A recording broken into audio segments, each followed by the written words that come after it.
6 নম্বর অঙ্কটি আমরা সমাধান যেভাবে করব, এখানে প্রথম রাশিতে মাইনাস আছে, দ্বিতীয় রাশিতেও মাইনাস আছে।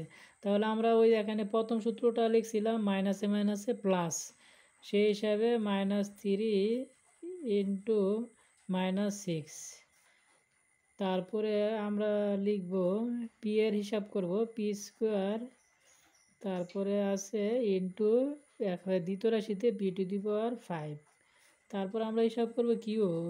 কিউ এখানে প্রথম রাশিতে আছে কিউ, দ্বিতীয় রাশিতে আছে q⁴।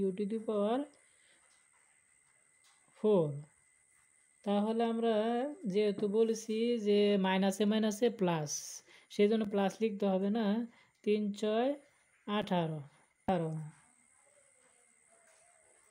এরপরে পি এর আমরা যদি হিসাব করি, এখানে পি এর উপরে 2, এখানে 5, 2 আর 5 যোগ করলে 7। তারপরে এখানে কিউর হিসাব করবো আমরা, এখানে কিউর উপরে 3, তারপরে কিউর উপরে 4, তাহলে 7। এটা অ্যান্সার।